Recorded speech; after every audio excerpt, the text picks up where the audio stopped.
que tanto hemos hablado, que es la pena capital o poder volver a reactivarla en todo caso. Un tema pendiente que está en nuestra legislación y que ahora se exige por parte de unos padres que han perdido a su hija.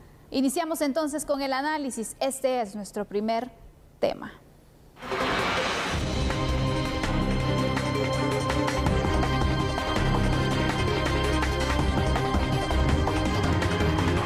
Que aprueben la pena de muerte contra ellos porque ellos se buscaron eso y eso es lo que se merecen. Y que busquen también, porque yo sé que hay más personas involucradas en eso que hicieron a la niña. Por favor, hagan justicia para que más padres ni madres vayan a sufrir este dolor que nosotros estamos sufriendo en estos momentos. Esta es la solicitud que los padres de Hilary Arredondo hicieron a los diputados del Congreso para que se apruebe la reactivación de la pena de muerte en el país. En enero del 2018 fue presentada una propuesta a través de la iniciativa 5038 para que condenados por delitos graves les fuera otorgada la pena de muerte, pero la propuesta fue engavetada.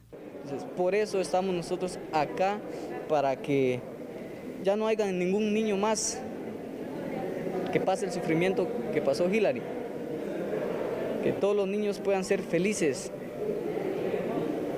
que lleguen a ser jóvenes, adultos, y que ya no haya ningún infeliz que les haga daño. Y yo sé que el presidente y muchos diputados nos van a ayudar y Guatemala va a cambiar.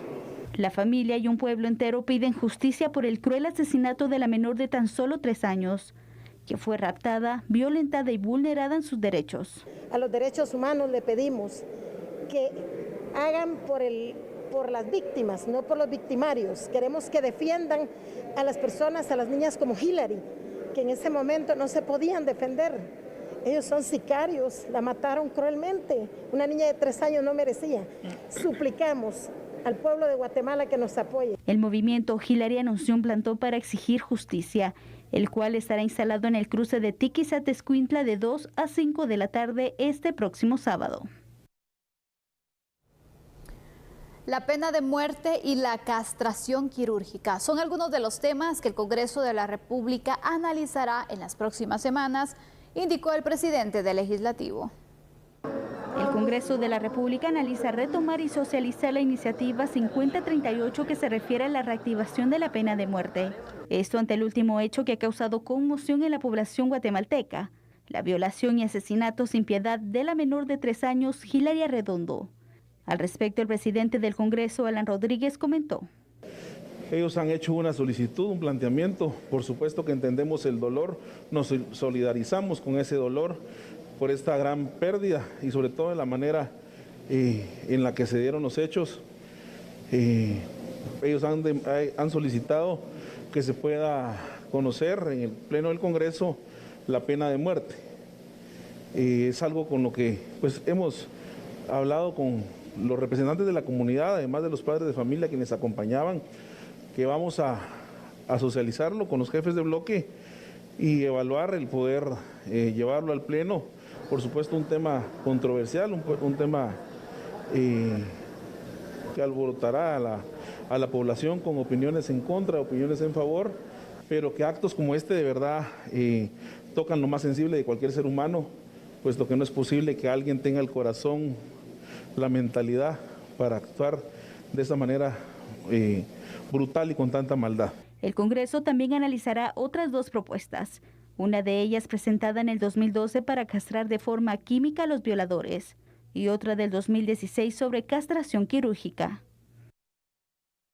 Usted lo recordará perfectamente, el programa La Medida casi va a cumplir ya sus 3 años. Esto lo va a hacer el próximo 7 de mayo. Y durante todo este tiempo, Sandy, tú también no me dejarás mentir, hemos realmente abogado por la reactivación de la pena de muerte. Es necesario absolutamente aquí en Guatemala por el simple hecho de que los derechos humanos, tal y como le decía una de las personas que se manifestó ahí, acá la institución del Procurador de los Derechos Humanos está para defender los derechos del victimario y no de la víctima. Y además, la pena de muerte, lamentablemente, usted lo sabe perfectamente también, sí se aplica día con día, solo que lo hacen los delincuentes a los ciudadanos justos, honestos y correctos, o a víctimas inocentes como esta niña Hilary Arredondo de apenas 3 años, por lo que es absolutamente necesario la denuncia del Pacto de San José y la reactivación de la pena de muerte. Así es, Julio. Los padres han iniciado todo un movimiento. Ellos quieren justicia, pero sobre todo también quieren que otras niñas, otros padres no sufran lo que ellos en este momento están pasando. Porque cuando vemos el caso de la niña Hilary Arredondo, 3 años, fue violentada, Julio, fue asesinada.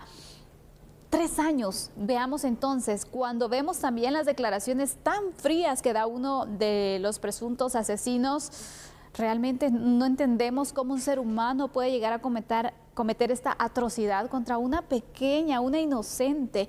Y ante esta situación, hay mucha población que incluso está de acuerdo que nuevamente se aplique la pena de muerte, pero recordemos entonces qué fue lo que llevó a que Guatemala la dejara en suspenso, porque está vigente, pero no se aplica. No positiva. Exactamente. Eso es correcto, Sandy. Así que vamos a ver unos datos inicialmente y le vamos a ir explicando qué es lo que ha pasado en esta deformación jurídica de lo que constitucionalmente está establecido. ¿Sabe, Sandy, que la Constitución Política de la República de Guatemala establece primero en sus artículos 1 y 2 que el Estado está organizado para proteger y para brindar seguridad a los habitantes del país? Asimismo, la Constitución establece en su preámbulo y también en el artículo 3 que es obligación del Estado de Guatemala garantizar la vida desde el momento de su concepción.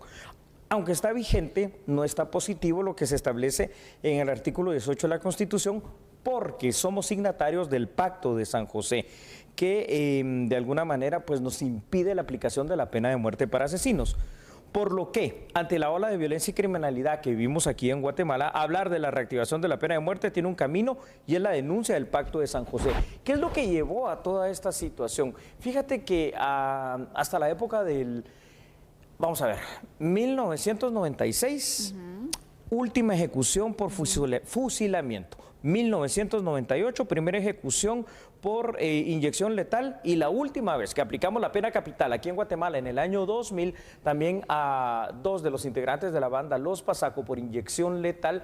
Sencillamente después hubo acciones por los defensores de derechos humanos, que imagínate tú, Sandy, por eso a ustedes, defensores de derechos humanos, les estoy hablando, pónganse la mano en la conciencia, defendieron esta situación en cuanto a que los parientes de estos asesinos confesos, todos eran asesinos, hay de decirlo, estos casos que estoy mencionando, y terminamos siendo demandados ante la Corte Interamericana de Derechos Humanos y terminamos pagando unos resarcimientos tremendos. Entonces yo sé, los defensores de derechos humanos y los detractores de la pena de muerte van a decir, ¿cómo está usted pidiendo que el Estado tenga la potestad de matar? ¿Sabe qué le digo yo a usted? A usted, porque no le ha pasado algo tan dramático como a los padres de Hilary. Afortunadamente no le han tocado a alguien de su familia y ojalá nunca pase, porque si no, su pensamiento sería completa y totalmente distinto. Sandy, Julio, por favor. si se reactivara la pena de muerte, ¿quiénes entrarían para ver entonces si pudieran obtener una condena de este tipo?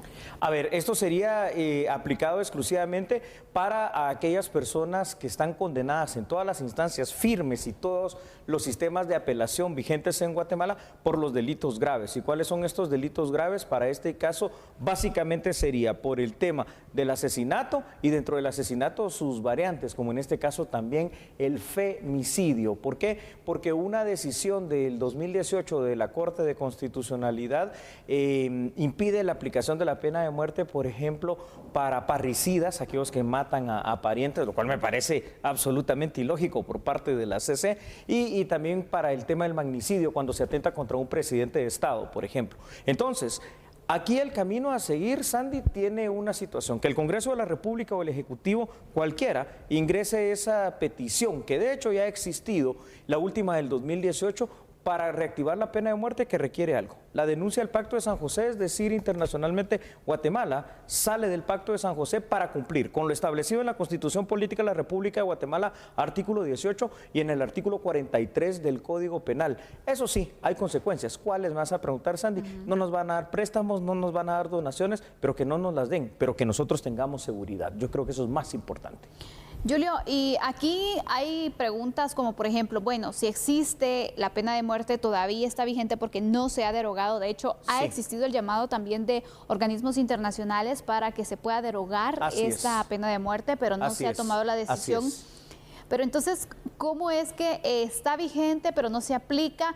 Recordemos, y quisiera que tú nos explicaras más datos de cómo está el orden constitucional o el orden jerárquico de la legislación. Me encanta la pregunta. Está la Constitución, pero pareciera que sería lo máximo para nosotros, es decir, lo que está sobre toda ley, pero hay pactos que están sobre nuestra Constitución. Y que eso les piden, es lo que ¿no? está mal interpretado. Y aquí, por favor, hoy sí le voy a suplicar, usted siempre me presta mucha atención, pero tome papel, tome lápiz para anotar lo siguiente. Esta interpretación errónea se da hasta en las facultades de Derecho y por muchos abogados que han interpretado esto de mala manera, pero el derecho constitucional dice lo siguiente. Hay una primacía de la Constitución Política de la República de Guatemala y eso está en el 175 de la Constitución. Dice que todas las resoluciones deben de estar basadas en la Constitución y ese es el artículo 204, pero los artículos que interesan para responder tu pregunta, vámonos al artículo 44 de la Constitución, dice que toda situación que de alguna manera tergiverse, altere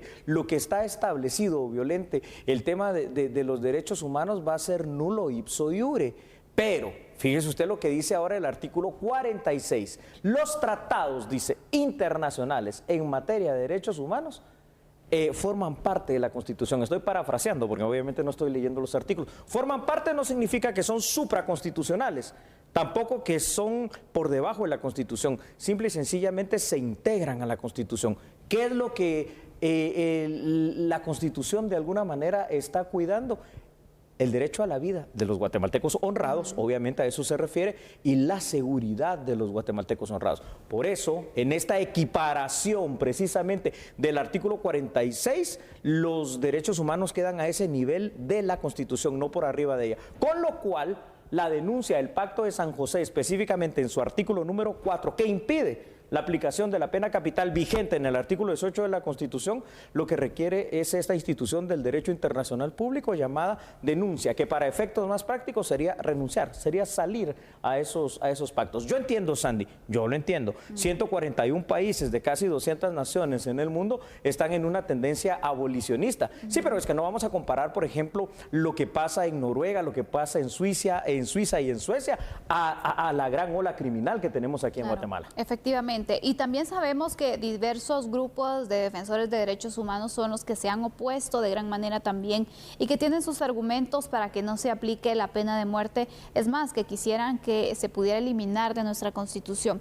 Y yo aquí quisiera que nos mostraras otros datos que hemos preparado, Julio. Con mucho gusto, Sandy. Por favor, véalos usted allí en pantalla, los tiene. Y es que escuche, por favor, lo siguiente. Sin embargo, para los defensores de derechos humanos, tal y como lo dice mi compañera Sandy Monroy, no es factible aplicar la pena capital por los tratados internacionales en materia de derechos humanos. Hoy usted sabe que no son superiores a la Constitución. Repito, artículo 46 constitucional. A su vez es importante recordar que las últimas ejecuciones de pena de muerte, año 96, 98 y año 2000, los familiares de los ejecutados demandaron al Estado guatemalteco. Y Sandy, el resultado de estas demandas presentadas ante la Corte Interamericana de Derechos Humanos fue un pago de resarcimientos millonarios para estos delincuentes confesos. La pena de muerte siempre será un tema polémico, siempre lo va a ser. Quizás la mayoría de personas piensen todavía que no es necesaria y que no es disuasiva, el principal argumento de defensa de los defensores de derechos humanos. Y para otro sector, en el cual te digo abiertamente a ti, Sandy, y a los televidentes, yo me incluyo, puede presentar una medida a tomar, y es que al final de cuentas, si la pena de muerte de todas maneras sí se aplica, pero por los delincuentes, yo creo que llegó el momento de retomar el control y que sea el Estado de Guatemala quien castigue. Imagínate tú, la gente que dice no apliquemos la pena de muerte, porque no le ha pasado eso en un familiar cercano, pero te aseguro que a muchos de los guatemaltecos que le han matado a su esposo, a su papá porque es piloto, porque tiene una tienda, porque tiene algún negocio por extorsión o por cualquier situación, estarán pensando ya necesariamente lo siguiente. No estoy diciendo que sea una cuestión permanente ni para todos, esto tiene que ser muy controlado, pero sí es una medida urgente a tomar.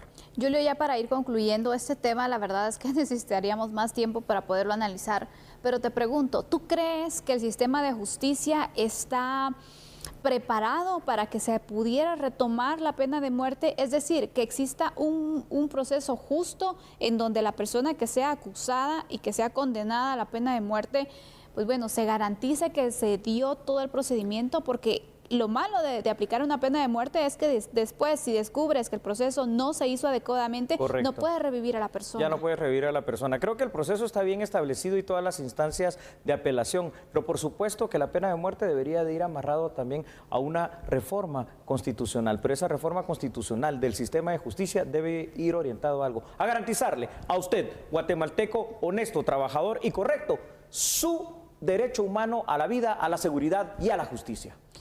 Concluimos entonces nuestro primer análisis. Debemos hacer una pausa, pero cuando regresemos, Julio, las nuevas disposiciones han marcado también opiniones diversas. Encontradas, ¿verdad? Así que cuando regresemos veremos qué ha pasado con la postura de aquellos locatarios de mercados a nivel nacional. No cambie, recuerde que nosotros somos a la medida.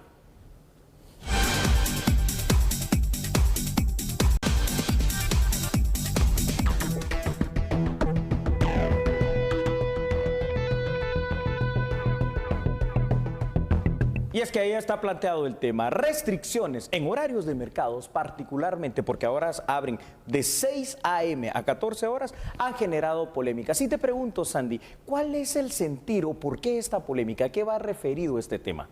Bueno, hay que mostrar también que algunos comerciantes se han mostrado pues un poco desilusionados también por ¿correcto? Los efectos que puede ocasionar este tipo de medidas, porque hay menos tiempo para que las personas puedan llegar a los mercados. Incluso algunos, Julio, te diría, han retirado ventas, otros que continúan, pero que también están con la expectativa de qué va a pasar, porque tienen miedo que las ventas bajen. Pero yo creo que lo importante es que puedan continuar con sus negocios y que garanticen la seguridad y las medidas en estos puestos. Tienes toda la razón y hay un argumento que parece tener mucho fundamento de parte de ellos y voy a explicar cuál es. Dicen que la restricción del horario lo que va a causar o va a generar es más acumulación de personas, y es que puede que tengan razón, porque ahora hay menos tiempo para comprar, menos horas, entonces pues se va a juntar la gente en los mercados. Por supuesto. Ahora, pregunto, Sandy, ¿será que solo en los mercados se da este tipo de aglomeraciones? No, totalmente.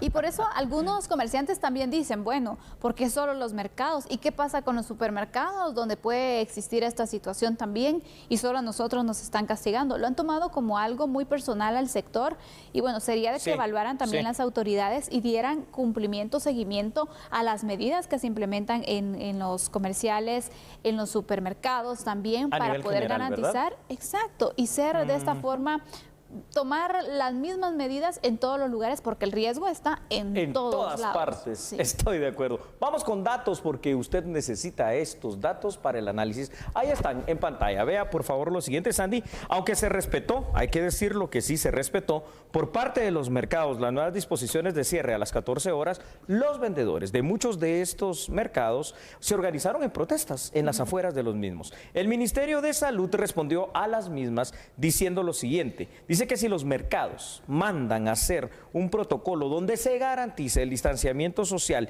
y otras medidas de bioseguridad, podría llegar a evaluarse la ampliación nuevamente del horario de atención de los mercados.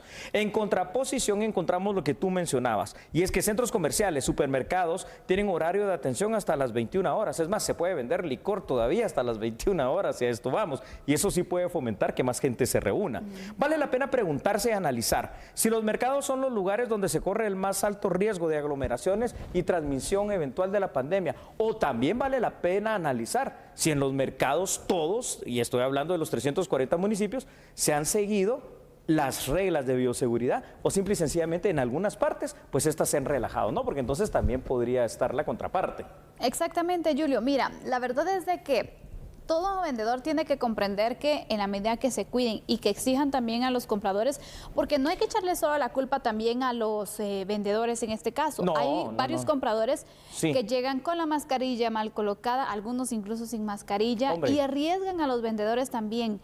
Entonces, aquí es responsabilidad de cada persona, pero sobre todo he notado que hay mercados, Julio, donde para el ingreso en las entradas, pues que tienen simbólicas, si lo queremos llamar así, ya están tomando la temperatura, aplican un poco de gel. Hay mercados que sí están tomando ese tipo de medidas. Con el aforo estoy pues con un poco de dudas, porque creo que es complicado a lo mejor para ellos poder pues observar y determinar, controlar la cantidad de personas que pueden ingresar, que este es uno de los principales puntos de riesgo también que se pueden tener.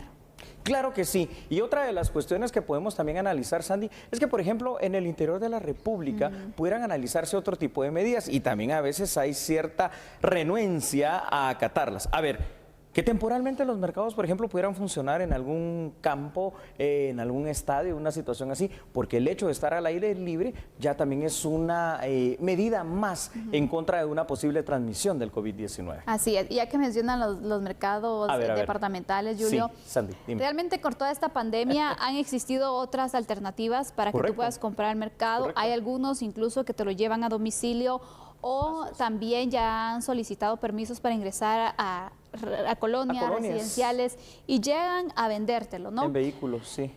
Una vez tuve la oportunidad de ir a un mercado en un municipio. ¿Y cómo lo viste? Dios mío, salí como no te imaginas. ¿Emocionada o asustada? Compradores, no todos, pero un gran porcentaje de compradores sin mascarilla, vendedores, no todos, pero varios sin mascarilla vendiéndote. Y algo curioso es que a las personas grandes sí tenían mascarillas, sí las cuidaban, pero el no hijo todos. que también vendía no tenía, entonces después conviven en casa. ¿Culpa de quién es? Exacto. De entonces, las autoridades encargadas. ¿Y sabes algo? Una de las opciones que había tomado es que al comprar, si alguien no tenía mascarilla, no le compraba. Mejor me iba y veía a alguien que sí la tuviera. Y consultándole a un comerciante le digo, ¿y usted por qué no tiene mascarilla? Me dice, igual nos vamos a morir de algo. Disculpe. Bueno, si quiere adelantar la muerte, probablemente sí. Exacto, y ya no les da pena, Julio. Y es triste encontrarse una situación de esas donde el foco de contagio es de forma grande y cuando te explican, bueno, ¿por qué hay gran cantidad? Porque también aumentaron los comerciantes y dice, bueno, hicieron el intento de trasladar a unos a un lado, a otros de otro para que no se aglomeraran y fue un gran problema y no se pudo hacer, no hay respeto a la autoridad local. En contraposición a eso, he tenido oportunidad de visitar al menos unos 3 o 4 mercados y he visto, sí, lo que tú mencionas, tal vez en menor dimensión, y he visto en vendedores el uso de la mascarilla, lo cual también se les felicita porque hay unos que sí la cumplen, unos hasta con mascarillas que te dan risa ir a comprar, unas lenguas de fuera ahí entre terroríficas y chistosas, pero al final de cuentas yo sí creo que aquí el relajamiento de las medidas ha sido de todos, de las autoridades encargadas que son las municipalidades en primera instancia, de los mismos locatarios de los mercados y por qué no decirlo también de los clientes, ¿verdad? Totalmente. Del mismo mercado. Así que vamos con más datos si estás de acuerdo, por favor, Sandy. Véalos allí en pantalla y dice lo siguiente, es importante resaltar el papel que en materia de prevención deben de jugar las autoridades municipales a través de medidas preventivas en mercados, como por ejemplo hacerlos al aire libre de manera constante o cada vez que se pueda. También es necesario, Sandy, analizar cómo poder evitar de manera efectiva reuniones particulares y me salgo completamente del tema de los mercados porque es que hay otros focos de contagio donde el riesgo de contagio proporcionalmente puede llegar a ser menor porque dirás, es que solo hay 20 gentes en la reunión. Sí, pero los 20 sin mascarilla, 100% de personas que no se están cuidando. Ahora, a su vez la conciencia ciudadana en cuanto al uso de las medidas de bioseguridad es algo que tiene que ser alentado por el gobierno, las municipalidades y las empresas. En lo particular también, Sandy, hay medidas que se pueden implementar conforme estas sean posibles. Por ejemplo, hay señoras que tienen la costumbre, por ya una cuestión de costumbre, por eso es fuente de derecho, de ir al mercado día con día para lo diario. Bueno, pues cambiemos esto, ya no se arriesgue tanto, vaya si es posible 1 o 2 veces a la semana y entonces se evitará de alguna forma por lo menos el posible contagio o el posible riesgo. Un punto que trataba Julio que yo creo que es muy importante es Sandy. el apoyo, el seguimiento y el control de las autoridades locales. Yo creo que va a ser fundamental porque en este punto los alcaldes tienen una responsabilidad también y tienen tanto trabajo que hacer en el tema de la prevención y del control. Y no sé la verdad qué estarán haciendo, no sé qué tanto se han involucrado en el tema o simplemente porque existió un primer rechazo, bueno, ahí nos quedamos porque va a ser problema. No, yo creo que al final tiene que tener mayor autoridad y hacerse respetar. Sí, hay lugares donde sí es evidente, he de decirlo, que sí hay un control en los mercados. Por ejemplo, aquí en la ciudad capital, en la época más álgida de la primera hora de la pandemia del COVID-19, sí las autoridades municipales, a través de la misma policía municipal, tenían ese control. Pero la cosa es si esto mismo pasará exactamente en los 340 municipios. Y la situación es que hoy por hoy el COVID-19 no está solo aquí en el departamento de Guatemala, está en todo el país. Como sea, tenemos que solidarizarnos un poquito también y entender la cuestión de las personas que venden ahí en los mercados. Ojalá logren extender ese horario, pero también logren cuidar estas medidas de bioseguridad, ser muy estrictos y que sea, como tú dijiste, aplicable para todo tipo de negocios. Recordemos que nosotros como compradores también tenemos una gran responsabilidad de ayudar a mantener estas medidas de bioseguridad, utilizar la mascarilla, ir bien cubiertos también para proteger a las demás personas, protegernos nosotros y de esta manera, pues bueno, ir de una forma segura a realizar las compras en estos mercados. Tenemos que apoyar la economía local, sí, pero también nos tenemos que cuidar, Julio. Muy buena conclusión, Sandy. A ver, le quiero hacer una pregunta a usted allá en casa, independientemente del departamento o municipio en el cual nos vea. ¿Cómo ha usted calificado la gestión de inversión municipal de su corporación municipal en cada uno de esos municipios del año recién pasado? ¿Sabe por qué? Porque le vamos a hablar en este instante acerca del tema del situado constitucional y cómo debería de invertirse ese dinero por parte de las municipalidades. Así es. Cuando regresemos tenemos este análisis. Por favor, acompáñenos. Ya volvemos. Así es. Venga para acá, por favor, un momento. Te digo algo, no cambie. Recuerde una cosa, somos a la medida.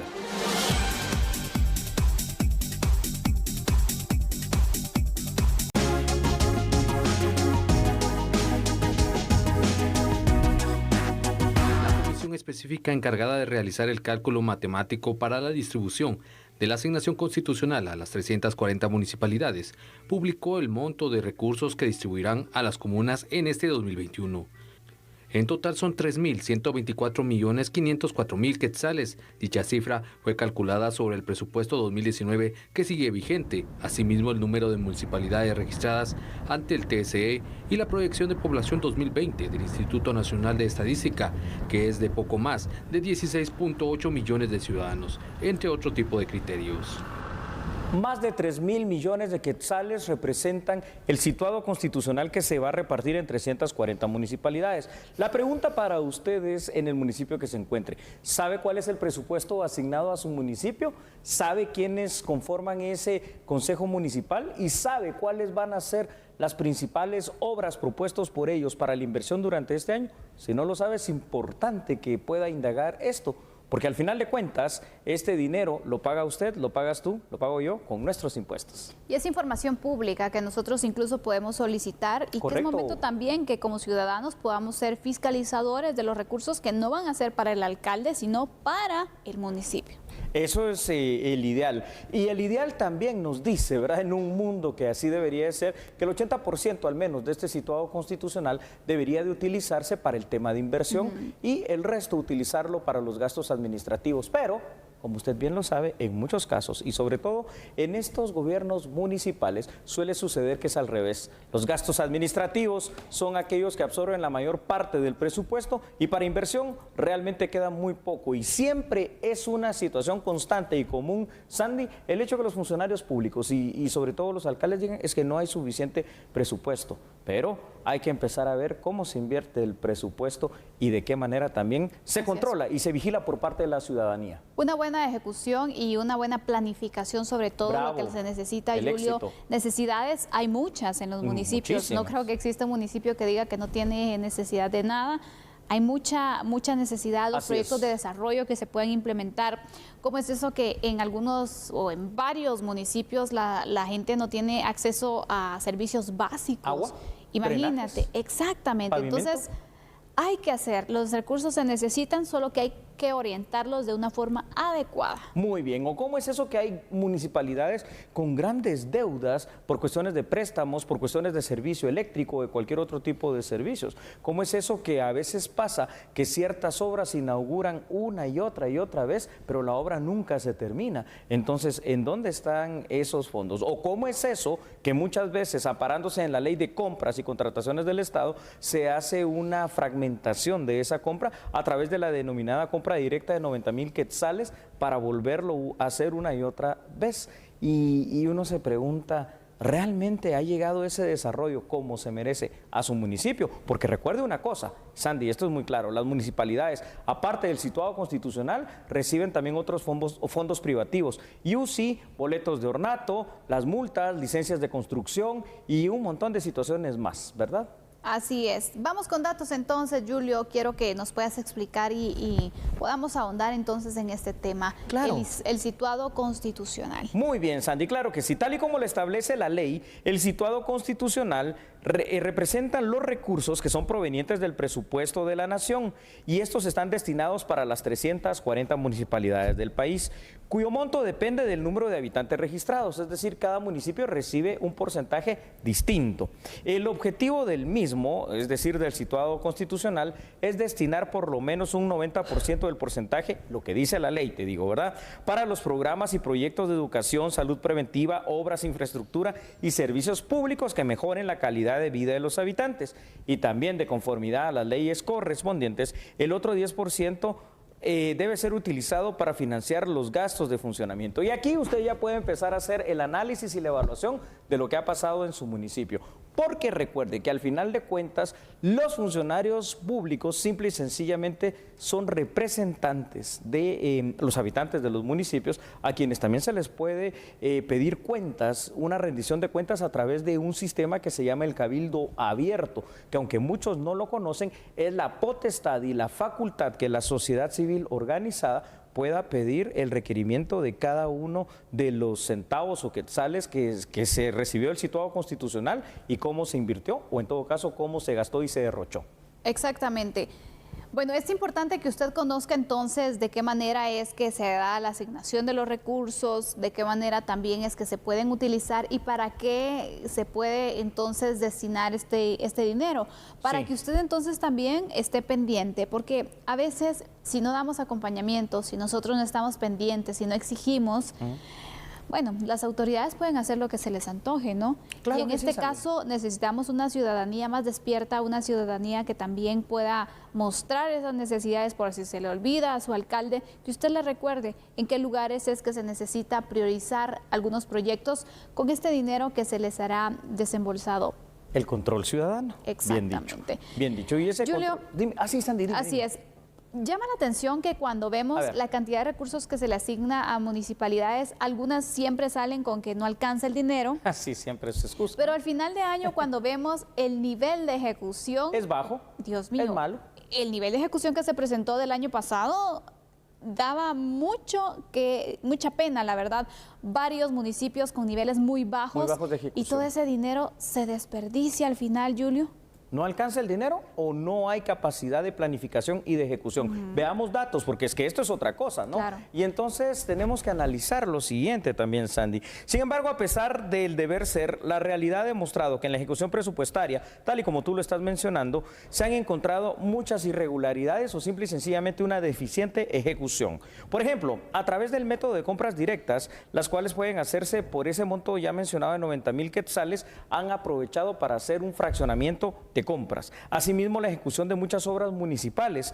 En muchas ocasiones, Andy, han evidenciado la sobrevaloración de costos por un lado o una ejecución de obra poco transparente. Papel fundamental, y aquí volvemos a insistir, la auditoría ciudadana en la utilización de los fondos municipales y por supuesto, obviamente, la auditoría también oficial por parte de la Contraloría General de Cuentas. Recordemos que al final de todo son más de 3,000 millones de quetzales que representan el 8% del total del presupuesto, lo que se destina para las municipalidades.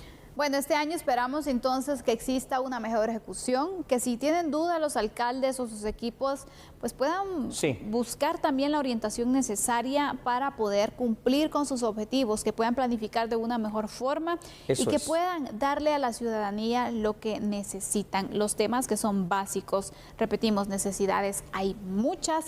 Es momento de hacer un buen trabajo en los municipios. ¿Sabes cómo debería de funcionar? Y con esto vamos a concluir. Desembolso por resultados, como se trabaja en la cooperación internacional. Conforme se van dando los resultados, el Estado que vaya dando los desembolsos, para que la ejecución sea transparente, sea eficiente, sea eficaz, pero por sobre todo que sea ejecución más en la obra pública y no en lo administrativo. Ahí concluimos el tema. Así es, vamos a ir a una pausa entonces. Hay otras noticias que tenemos para usted destacadas a nivel nacional e internacional. Por lo tanto, no cambie. Así es. Le recuerdo algo. Somos a la medida.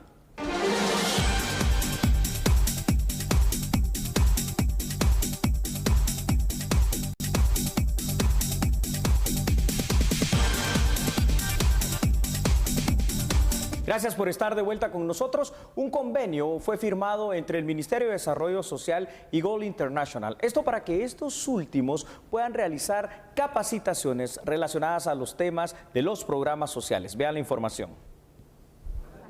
El convenio entre el MIDES y GOAL consiste en una cooperación técnica en la que la ONG brindará la capacitación en programas de transferencia monetaria que se utilizan para programas sociales. Ellos tienen expertos que con la experiencia que adquirieron en estos 50 países que han apoyado y asesorado proyectos precisamente de transferencias monetarias condicionadas, ellos elaborarán un plan de trabajo ahora, como hizo mención en su presentación, que incluirá precisamente una programación de capacitación en varios niveles, desde capacitar funcionarios del más alto nivel para tener un estándar de visión de los programas sociales hasta nivel técnico y beneficiarios de los programas sociales. Eso es parte de un proceso y esos son los procesos que creo yo que Guatemala históricamente había tenido la debilidad de no haber tomado en cuenta. Es decir, cuando un programa solo da asistencia, pero no capacita al beneficiario, no le da un enfoque que vaya más allá de la dependencia, como en este caso es enseñar tanto al funcionariado como a los beneficiarios cómo utilizar esas transferencias condicionadas, se pierde el potencial que se podría dar. Es un programa de asistencia técnica, entonces de acompañamiento de la Secretaría, lo que la institución con fondos de BHA, del gobierno de Estados Unidos, pone a disposición del MIDES, son expertos para construir el mecanismo de transferencias en efectivo.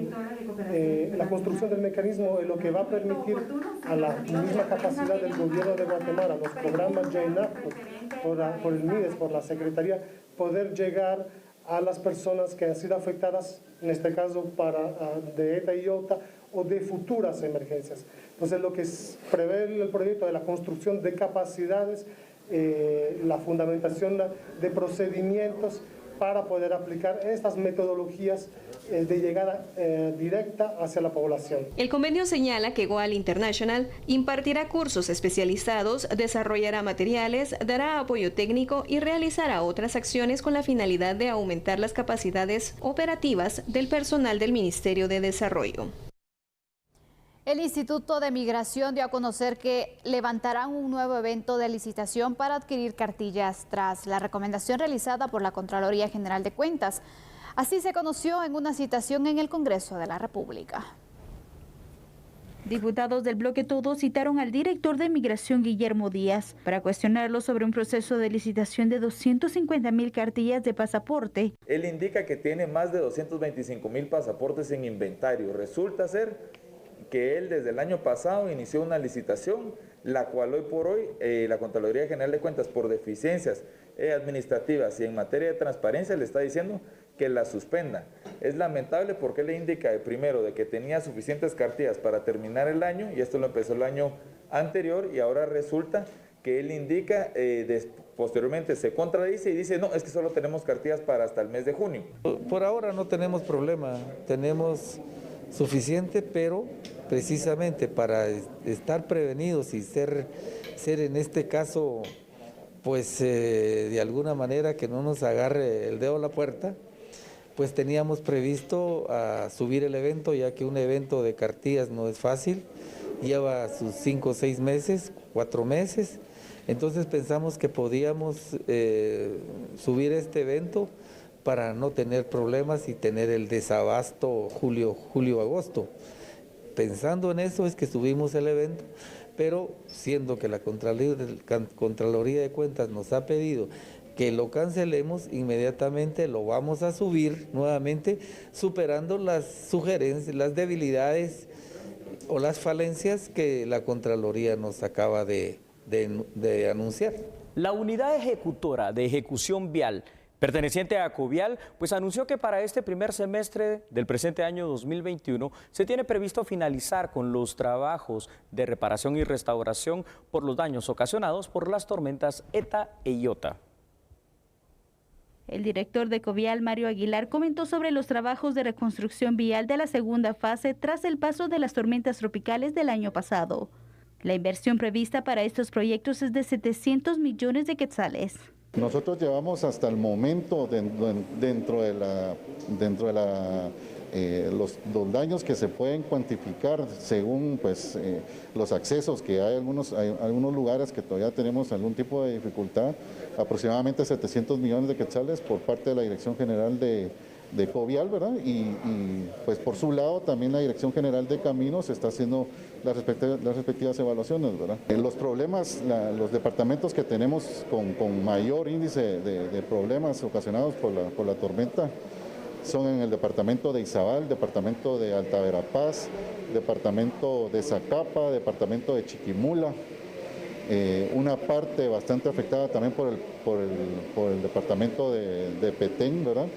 Y también tenemos daños bastante severos en lo que es en la parte norte del departamento de Quiché y la parte norte también del departamento de Huehuetenango. Los trabajos podrían finalizar dentro de 6 meses, ya que también se realizará la construcción de nuevos puentes. Los problemas, los departamentos que tenemos con mayor índice de problemas ocasionados por la tormenta son en el departamento de Izabal, departamento de Alta Verapaz, departamento de Zacapa, departamento de Chiquimula, una parte bastante afectada también por el departamento de Petén, ¿verdad? Y también tenemos daños bastante severos en lo que es en la parte norte del departamento de Quiché y la parte norte también del departamento de Huehuetenango. Será un total de 7 puentes que tendrá a su cargo la Dirección General de Caminos, en la CEA 9 Sur, entre Zacapa, Izabal y en Quiché. Nos despedimos, pero mañana viernes a las 21 horas aquí en vivo lo esperamos. Feliz noche, hasta mañana. Chao.